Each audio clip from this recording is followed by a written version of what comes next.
Ja tere siis Krakowist, kus me koos väikese Eesti delegatsiooniga oleme Euroopa spordifoorumil, mille üks selge eesmärk on võrgustumine ja koostööprojektide tekitamine, et meil oleks võimalik väljas käia. Ja needsamad pallikastid, millest Arto mainis, et eilse päeva jooksul nii mõnigi tuli ja rääkis Euroopas on see selgelt kohale jäänud ja sellele otsitakse võimendust, nii et vahvad Eesti ideed võivad lendama minna. Ja ma tean, et liikumisharrastuse kompetentsikeskus on päris mitme Erasmus projekti taotlusega sees, et sellistele sarnastele ettevõtmistele võib ka lisa tulla. 2 nädalat tagasi esinesin Narvas liikumisseminaril, siis enne mind esines slackliner Jaak Roose. Peale tema esinemisest saalist ei jäänud peaaegu kedagi järele. Nii et aitäh, Piret, et minu siia kohe algusesse panid, et on nagu mõni kuulaja ka, et kes see tahab igavat spordijuttu kuulata, kui saab Jaak Rooset vaadata. Viimati tegin sporti Järvamaal 2008, kui oli Paides Extreme, mis läheb tõenäoliselt ajalukku üks kõige mudasema Extreme'iga. Nii et Järvamaaga olen käinud erinevates nurkades põhjalikult tutvumas. Ja see kindlasti elavdas ka majandust, sest toona, kui Extreme'il olid helged ajad ja stardis oli 600–800 inimest, siis ma kujutan ette, et Järvamaa toitlustuskohad said nii enne kui pärast ka veidike majanduslikku turgutust. Aga täna saab 6 kuud mööda sellest, kui Kersti Kaljulaid ja tema meeskond sai mandaadi 4 aastaks Eesti spordielu juhtida. Ja ma võtaks selle, nii kas ekraanil ilmus ka üks pilt. Ma võtaks ja jalutaks läbi selles osas liiga palju seda poolt tundi ära näpsamata, kuhu EOK liigub ja mis on see suur pilt Eesti spordi juhtimisel ja kindlasti jääb meil oma 10 minutit ka küsimuste jaoks. Nii üllatav, kui see ka ei ole, Eesti spordiliikumisel puudus nagu otsene strateegia. Ja see oli selgelt nagu üks tegevus, millega meie meeskond on praegu 6 kuud tegelenud, lisaks sellele, et igapäevaselt Eesti spordielu juhtida. Ja kui me vaatame sellisesse dokumenti nagu EOK põhikirja, siis sisuliselt siin on lihtsalt ja selgelt öeldud, et EOK ülesanne on olla kogu Eesti spordi huvikaitseorganisatsioon. Kus iganes me räägime sportist, EOK peaks ütlema, arvama, olema see koht, kus otsitakse vastuseid. Ja see on koos Eesti 2035 visiooniga, Eesti sport 2030 strateegia on need alused, mille põhjal siis EOK strateegia, mis saab veel viimaseid lihve ja on erinevates huvigruppides käinud tagasisidet saamas, aga saab üsna pea avalikuks. Ja kui me vaatame EOK eesmärke, siis kuigi enamusele võib olla tundunud, et EOK tegeleb olümpiamängudel käimisega, olümpiakoondise ettevalmistumisega, siis number 1 eesmärk on laiendada spordi- ja liikumisharrastust kogu rahva seas ja suurendada spordiliikumise tervistatavat sotsiaalset ja majanduslikku rolli. Ma saan aru, et see on ka üks olulisemaid tänase seminari eesmärke, kuidas seda kõike Järvamaal teha. Aga lisaks ka järgida olümpismi, ausa mängu ja teisi olümpiahaartaga määratud põhimõtteid. Väga tugev eesmärk on, et meie spordijuhtimise organisatsioon oleks kaasaegne ja tõhus. Kõigile meeldib rääkida rahast, aga raha üksi ei pane asju liikuma, kui juhtimine on ligadi-logadi. Loomulikult see, mis kõige rohkem välja paistab, et meie tippsport, meie staarid oleksid võimalikult kõrgetel kohtadel ja rahvusvaheline võrgustumine. Paraku see elu on olnud selline, et EOK-st on kõige rohkem näha olnud seda 4. ehk tippspordiga tegelemist. Ja nüüd selle pildiga ma üritan EOK, me kutsume seda ökosüsteemiks, pilti kokku panna. Tegelikult teadsite või mitte, EOK ümber tiileb ka 5 sihtasutust, mida kõike me kutsume kokku siis enda ökosüsteemiks. Selle ürituse kaaskorraldaja liikumisharrastuse kompetentsikeskus, see on siis Kultuuriministeeriumi vist välja kasvanud EOK moodustatud sihtasutus juba rohkem kui varsti saab 3 aastat sellel asutusel, ehk mille ülesanne ongi liikumisharrastuse edendamine. pilootprojektid, uuringud, kommunikatsioon, aga ka teabe jagamine kõigile asjasse puutujale, eelkõige siis maakonna spordiliidud, sest kes see kõige paremini ikka seda teab, kuidas koha peal spordi ja liikumiselu edendada, kui mitte kohalikud organisatsioonid. EATSE, Eesti Antidopingu ja Spordieetika Sihtasutus võib-olla on natuke vähem pildil ja seal on ka 2 osa. Selgelt antidoping, aga sinna juurde on tulnud ka spordieetika pool. Antidoping on täiesti iseseisev maailm, millest EOK ei saa ega tohi seda kuidagi pidi mõjutada. Aga spordieetika, need väärtused, see on kindlasti see koht, kus EATSE-l on väga oluline roll selle Eesti spordi väärtusruumi kujundamisel. Spordimeditsiini Sihtasutus on see koht, kus meie tipud, aga kindlasti ka kõik meie noored käivad regulaarses kontrollis, hädade puhul abi saamas, nõnda edasi. See on ka osa EOK ökosüsteemist.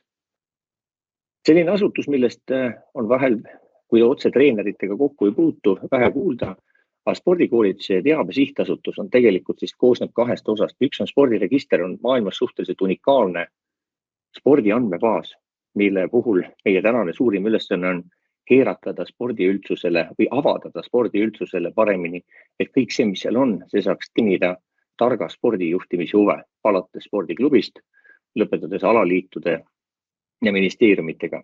Ja teine pool on kogu treenerite koolitused, tasemed, kõik see treenerid ja siis tegevustoetuse juhtimine. Ja olümpiakomitee või olümpia selles maailmas on ka selline asutus nagu spordimuuseum, kes veel ei ole käinud, teie kindlasti olete kõik Tartule lähemal kui paljud, et see on üks vahva asutus, mis teeb väga head tööd, rääkides lugusid spordist. Siin pildi peal on puudu laste ja noortespordi edendamine. Tegelikult sellel ei ole ühte vastutajat. Lõppkokkuvõttes on selle vastutaja olümpiakomitee, aga see on tegelikult kõigi nende rakukeste ühine ülesanne. Ja miks me sellest niivõrd palju räägime, et täna seni on nad üsna iseseisvalt toimetanud, aga tegelikult meie väiksust ja ressursside tarka kasutamist arvestades see kõik peab ühes taktis toimima. Ja mida nad toimetada võiksid, siis me oleme joonistanud sellise asja nagu Eesti spordimaja virtuaalses mõttes. Me ei plaani seda ehitada, mille kõige alus on ühiskondlik kokkulepe. Ühiskondlik kokkulepe, mis on meile spordis oluline ja kuidas me ressursse jaotame, kuidas me seda kõike juhime. Mis me selleks teha plaanime? Esimene on baasuuring, kus erinevates huvigruppides viiakse läbi küsitlused, kuidas sporti nähakse alates poliitikutest, spordiorganisatsioonidest, ettevõtjatest, üldisest rahvaarvamusest ja sinna kõrvale võrrelda seda Eesti spordijuhtimist muu maailma parimate praktikatega, et ta lõppkokkuvõttes lahti harutada ja kokku panna juhtimise ja rahastamise mõttes, arvestades seda, mis meile on oluline, kuidas seda targem teha on. Sest me oleme teinud nii nagu alati, aga võib-olla alates pole kõige parem,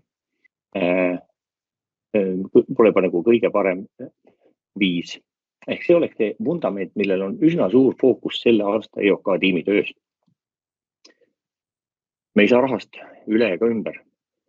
Kui me jälgime seda, mis toimub avaliku rahaga, riigi rahaga, siis tõenäosus, et seal lähiajal midagi juurde tuleb, on suhteliselt väike. Mis tähendab, et me peame Eesti spordiüldsusena EOK-st alates muutuma paremateks eraraha kaasajateks, et olla väärilisem ja partner erinevatele sponsoritele, aga mitte ainult. Üks selge eesmärk on, miks me ka siin praegu oleme Krakowis, on võrgustuda erinevate koostööprojektide kaudu, kaasata oma tegevusteks rahaga näiteks Erasmus Plusilt ja muudelt Euroopa sellistelt toetusstruktuuridelt, kas või selliste vahvate näidetega nagu see pallikastide projekt, mille juhtimises või edasiarendamises võiks Eestil olla kindlasti oma roll, mille kaudu saab tuua täiendavaid vahendajaid meie spordijuhtimisse.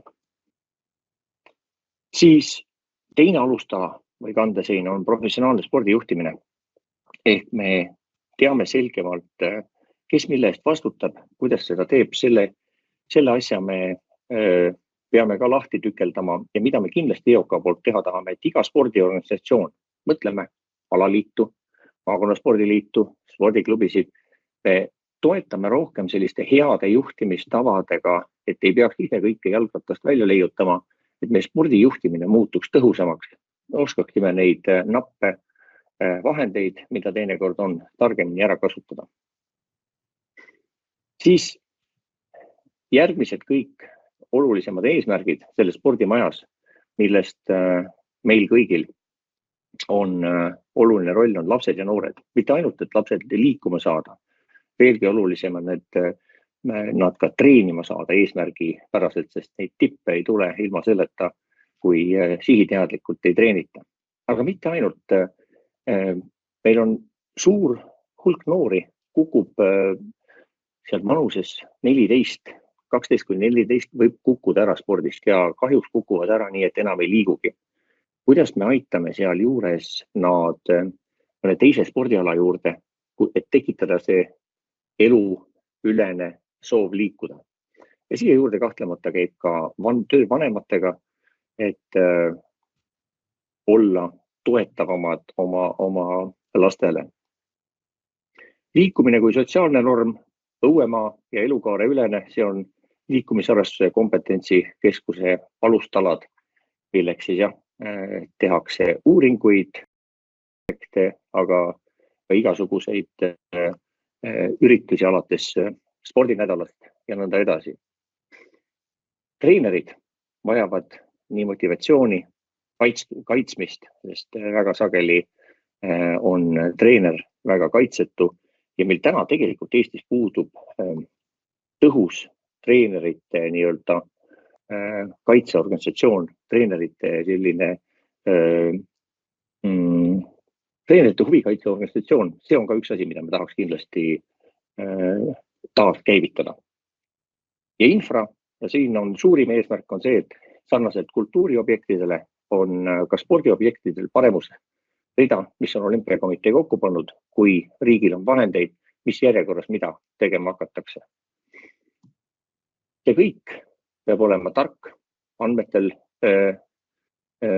põhinev ja aus ja turvaline. Siin tulevad mängu nii erinevad uuringud, kui me vaatame üles nii soomlastele kui sloveenidele, kes mõõdavad ja regulaarselt kaardistavad oma lastenoorte füüsilist seisu ja oskavad selle pealt edasisi järeldusi teha, siis me tahaks ka võib-olla taas, võib öelda, et kuhugi sinna jõuda, et me teeksime targemaid otsuseid ja aus ja turvaline. Ehk selles mõttes lapse vanem ja laps kõik peavad tundma, et nad tahavad sinna trenni minna, nad teavad, kelle juurde nad lähevad, mida sealt oodata.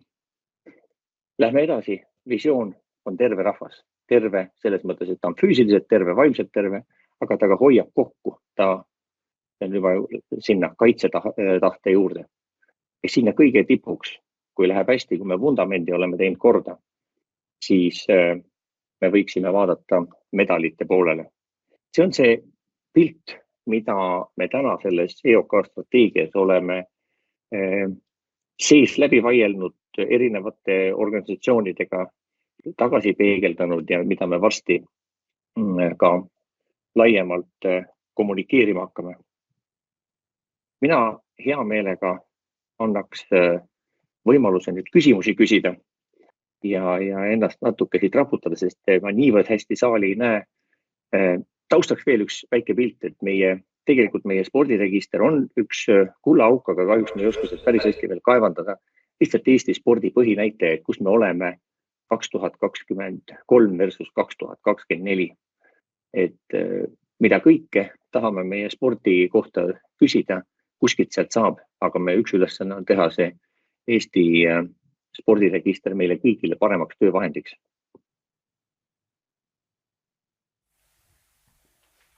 Aga Harri, ma keeraks mikrofoni sinu ja auditooriumi poole. Ma tulen siia niimoodi ekraani nurka, siis sa näed pisut mind. Praegu spordis ikkagi andmetega on, spordiregister on olemas, kas ta on kasutajasõbralik ja kas seal on piisavalt andmeid või kuidas neid tegelikult paremini koguda ja kuidas inimesed siin saalis saaksid sellesse panustada, et neid andmeid paremini siis esitada?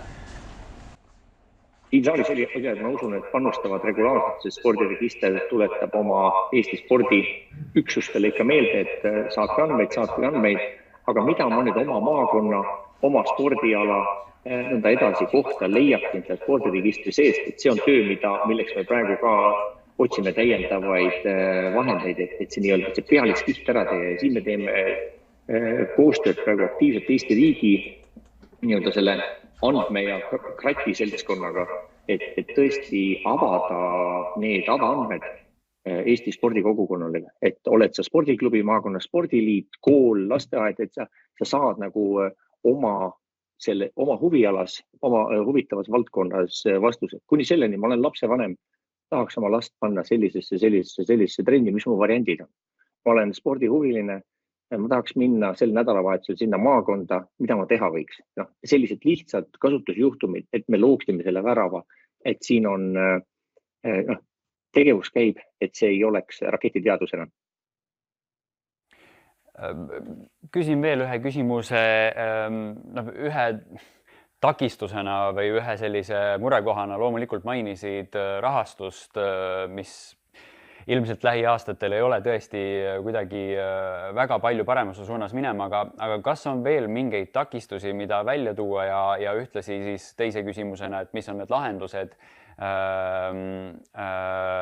et kuidas seda takistust parandada, et mis siis nii-öelda, kuidas riiklikku strateegiat siia maakonna tasandile tuua, on seal, mis seal takistusi on?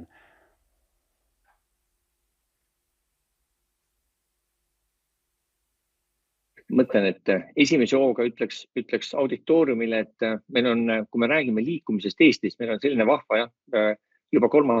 aastat toimetav liikumisharrastuse kompetentsikeskus, kus on vahvad inimesed ja võimalus teha piloote, nügida. Nad on väga hästi sidustunud juba täna erinevate organisatsiooniga, et kui teil on mingi vahva idee, testige, seal samas Maiu ja Henek on seal, Alo on meiega siin Krakowis hetkel, nügime meid selles mõttes, et kui mõni hea idee tuleb, kui see sama pallikastide näide, ta nüüd selle teab, kuhu see järgmisena edasi leiab. Me ei suuda, Eesti on valinud euroopaliku spordijuhtimise tee, mis tähendab, et mitte Tallinnast ei otsustata kõik, vaid see, mis on kõige parem Järvamaale, seda teab järvemaalane. Seetõttu aidata võrgustuda, aidata tuua kontakte, kellega koos kirjutada mõni Erasmus projekt või teha veel midagi, minna õppereisile. Et see on see, kus me saame aidata sidemeid luua, aga see algatus, nügimine, see peab tulema ikka koha pealt. Kas on vahepeal tekkinud küsimusi publikust? Ja, palun. Ja, mul üks küsimus. Ma tõusen püsti, siis kõik näevad ka. Martin Kašan Türi spordiklubide liidust. Siin 2 päeva, pigem on küsimus tippspordi alane, et 2 päeva tagasi tuli uudis, kus olümpiale Los Angelesse 2028 tuli siis spordialasid juurde ja Türi puudutab eelkõige siis meie vibulaskureid Lisel ja Robin Jäätmaad. Ja minul tuli selline küsimus, et hetkel tegemist ei ole palgaliste sportlastega, EOK mõistes, et kas nüüd on loota, arvestades nende eelnevaid tulemusi tiitlivõistlustel nii Euroopa kui maailmameistrivõistlustel, kas on loota täiendavaid rahalisi vahendeid neile, et nad suudaksid 2028. aastal näiteks Eestile mõne medali tuua olümpiamängudelt? Aitäh! Kuigi minu vastutusvaldkond on liikumine ja rahvasport EOK-s, siis ma ei ole kõige pädevam kohe vastama, aga mida ma võin öelda, et EOK sisemistes kanalites Martti Raju, meie spordidirektor, raporteeris meile enam-vähem online, kui Los Angelese olümpiaalad tulid välja ja mis selle tagajärjed on. Ja jah, mida nüüd edasi teha just selle samade vahvate vibulaskjatega käis sealt vestlusest läbi, nii et nad kindlasti on EOK orbiidil juba enne, kui see küsimus tuli. Et kuidas me aitame nemad ka, kui väga potentsiaalsed olümpialased edasi. Aga täpselt, mis seal juhtuma, kas me hetkel jään vastusest kõrvale? Veel küsimusi? Jaa. Küsin, et täna teie teemaks oli ootused kogukondadele, et mis ootused siis EOK-l kogukondadele siis täpsemalt oleks? Kordan seda veidist varasemat mõtet, et reaalne selle liikumise ja spordi läbiviimine toimub järvamaalaste poolt või nende heade partnerite poolt. Ehk seda nügimist sealt koha peal ja märku andmist, kus midagi koos võiks teha. Ma toon jälle sihukese näite. Me suured ootused maakonna spordielu juhtimisel on maakonna spordiliitudel ja väga sageli maakonna spordiliitude ja maakonna spordiliitude vahe on üsna suur. Juba selle juhtimislikult, et kellel on kui hea side kohalike omavalitsuste liitudega, kui paljud kohalikud omavalitsused suhtuvad, kui tõsiselt nad suhtuvad sellesse sporti ja liikumisse. Kui laias laastus Kultuuriministeerium annab toetuse 70% ja ootab, et kohalikud omavalitsused paneksid maakonna spordiliidule 30%. Siis kui me lähme Pärnumaale, Pärnumaal on Kultuuriministeeriumi osa Pärnumaa spordiliidu eelarves 20%, ülejäänud on Pärnumaalt kokku korjatud vahendid. Nad on teinud midagi teistmoodi. Piret võib-olla teab kõiki vastusi, mina kõiki veel ei tea. Aga nad on teinud ennast Pärnumaal niivõrd oluliseks, et Pärnumaa omavalitsused on otsustanud neid rohkem toetada. Nad suudavad täna kolmekesi toimetada võrrelduna tavaliste 1 või 2 liikmeliste maakonna spordiliitude juhtimiste suhtes, et nügige ka omi omavalitsusi selles osas kuni selleni välja, et toome spordi ja liikumise oktoobrikuu valimiste teemaks. Et ärme lase sellest üle libiseda. Selge see, et sotsiaal ja haridus, need on teemad number 1, millega iga kohalik omavalitsus enda pistab, aga ärme laseme liikumist ja seda tervet eluviisi orbiidilt välja. Aitäh. Kas on veel küsimusi? Korraks mainin ka, et live chat YouTube'is on täiesti avatud. Kes meid vaatab sealt kaudu, siis siia saab täiesti kirjutada ka küsimusi. Aga kas siin publikus on veel kohapeal olijatel mõni küsimus Tiidule? Ja palun. Ainar Johanson, tervist Tiit.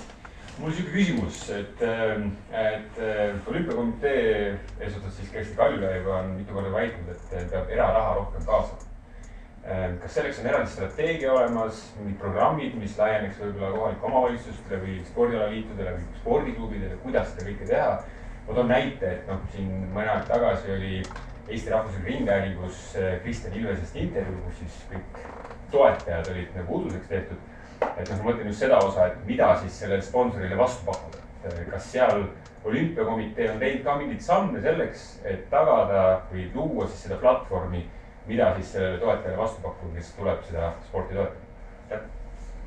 Ja, väga hea küsimus. Nagu üks selge eesmärk on see, et kui sa Ainalar suurte ürituste tegijana ja vaatad oma eelarvet ja sa kuuled, et Olümpiakomitee eelarves erasponsori osakaal oli eelmine aasta 350 000, siis sa selgelt võid öelda, et seda tööd saab paremini teha. Ja ei saa nii palju loota avalikul rahale. Fakt on see, et selle aasta Olümpiakomitee eelarves 91% on riik. See ei ole päris jätkusuutlik mudel. Mis tänaseks tehtud on? Jälle see läheb natuke sellest minu igapäevatoimetustest eemale, aga me oleme hakanud tegema selliseid tiime, et nagu kui seal tippspordi poole pealt vaadata, järgmised suured olümpiamängud on Los Angeles, sellepärast et Milano Cortina on juba läinud rong, sinna rongile ei hüppa. Ja me oleme tegemas nii-öelda Team LA-sid, kus ehitada üles partnerlus erasponsor ja paneb X ja Olümpiakomitee paneb teise X-i sinna kõrvale. Ehk ühesõnaga, kuidas teha sponsorile lugu, mida rääkima saaks hakata. Rahvusringhääling on siin juures ja eraldi teema, aga selles osas, et kuidas sponsoreid kaasata, number 1 tegemine, me oleme tänased EOK sponsorid kõik üle käinud, kellega on jätkamine kas siis on alla kirjutatud või on läbirääkimised pooleli. Number 1, hoida tänaseid sponsoreid ja siis on ka uued, on orbiidil. Ma loodan, et tõenäoliselt maikuu jõuab kätte, kui esimene uudis nendest tuleb avalikuks. Ma vahepeal ütlen ühe remargi veel, mis siin teatavasti on ju, Tallinn on Euroopa spordipealinn sel aastal. Ja kui Tallinn midagi teeb, siis tahes-tahtmata kogu Eesti kuuleb. Selge üleskutse, jälgige, mida Tallinn teeb. Kui Tallinn kommunikeerib septembrikuus, et neil on orienteerumine on fookuses, pange omalt poolt ka sinna puid alla, et saada see võimendus võib-olla oluliselt väiksemate vahenditega, mida Tallinn teeb. Et jälgige seda Euroopa spordipealinna tegemist. Need eelarvenumbrid, mis neil on, seal on miljonites ja ma arvan, et Järvamaa kui mitte kaugel Tallinnast olev kindlasti saab võtta sealt oma osa. Vahepeal mainin, just eelmisel aastal valmis ministeeriumil, kes oli tellinud siis uuringu eraraha kaasamine kultuuri- ja spordivaldkondades, et kellel huvi siin on pisut vastuseid sellistele küsimustele nagu millised on toetusi andvad ettevõtted, millistele valdkondadele toetusi antakse, miks ja kuidas kultuuri ja sporti toetatakse ja mis toetamist takistab, soodustab, et loomulikult uuring on uuring ja päriselu on päriselu, et seal on teatud lahknevusi omast kogemusest ka, võin seda kinnitada, aga samas on siin ikkagist head informatsiooni, kuidas siis toetajatele läheneda ja kuidas toetust küsida ja kellelt seda küsida, et see on Kultuuriministeeriumi leheküljel täiesti olemas. Kas tuleb veel mõni küsimus Tiidule? Kui ei, siis aitäh Tiit ja tervitusi siis siit Kesk-Eestist Poola suunda ja loodetavasti teie kohtumised seal on edukad. Ja aitäh ka selle julgustava sõnumi eest, et me ise oleksime ettevõtlikud ja oma ideedega pöörduksime siis rohkem ka teie poole. Aitäh! Ja aituma ja head seminari. Kui enne ei näe, siis küll mõne joka päevakul ma jälle ikkagi Järvamaale jõuan. Aplaus!